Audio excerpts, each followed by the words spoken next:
मनमोहन सिंह जी देश के वो प्रधानमंत्री जिन्होंने देश को दुनिया के जो आर्थिक रूप से मजबूती करने के लिए फैसले होते हैं,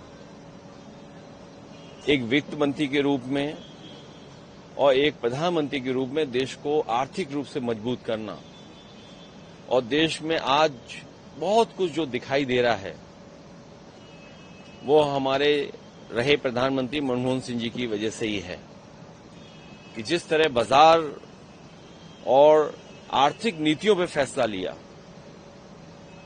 उसी का परिणाम यह है कि आज हम दुनिया में बराबर पे खड़े हैं। एक ऐसा नेता और एक ऐसा अधिकारी और एक ऐसे प्रधानमंत्री जहां जानकारी के साथ साथ अर्थशास्त्री भी थे, उनके बारे में जो कहा गया कि कम बोलते थे, कम बोलना और जिस तरह के उन्होंने फैसले लिए हैं, वो फैसले आज बता रहे हैं कि कितनी सूझबूझ के साथ उन्होंने उस समय वो फैसले लिए थे। देश को उन्होंने हर क्षेत्र में बहुत बड़े पैमाने पर बदलाव लाने के फैसले लिए हैं। पूरा देश आज दुखी भी है और उनके पुराने भाषण से लेकर के पुरानी चीजों को याद कर रहा है। देश के एक अच्छे प्रधानमंत्री के रूप में हमेशा वो याद किए जाएंगे। इतिहास के पन्नों में जरूर चले गए वो, लेकिन वो देश के एक अच्छे प्रधानमंत्री के रूप में हमेशा जाने जाएंगे। एक ऐसे प्रधानमंत्री जिन्होंने वित्त मंत्री होते हुए और प्रधानमंत्री होते हुए देश को आर्थिक रूप से दुनिया के प्लेटफॉर्म पर खड़ा कर दिया। आज जो खुशहाली हम लोग देख रहे हैं, या भारत जो दुनिया के बराबर खड़ा दिखाई दे रहा है उद्योग अर्थव्यवस्था के मामले में, तो बहुत बड़ा योगदान प्रधानमंत्री मनमोहन सिंह जी का रहा। मनमोहन सिंह जी ने जीवन भर एक साधारण परिवार से निकल करके देश की सबसे ऊंचाई तक पहुंचे हैं। दुखी हैं, दुखद हैं।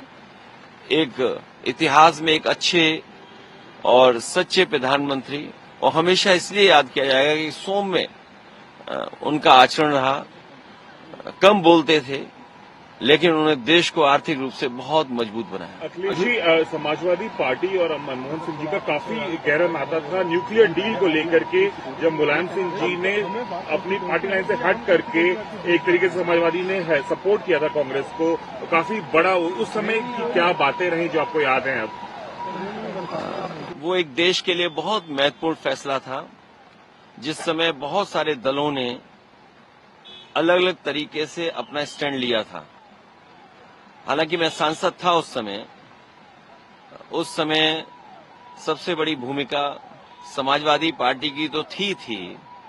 हमारे अमर सिंह अंकल का भी बहुत बड़ा योगदान रहा।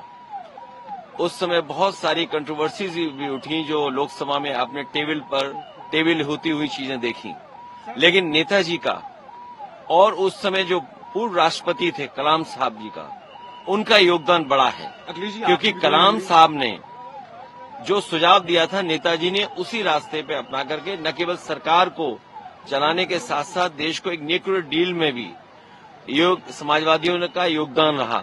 और उत्तर प्रदेश के लिए मैं खास कह सकता हूं, जब मैं मुख्यमंत्री बना तो जब मैं उनसे मिला, जितने भी पत्र मैं लेकर के गया था उनके पास, जो दिल्ली और लखनऊ की योजनाओं को लेकर के कार्यक्रम चल रहे थे, उन सभी योजनाओं को उन्होंने आगे बढ़ा करके उस समय की सरकार की मदद करने का काम किया।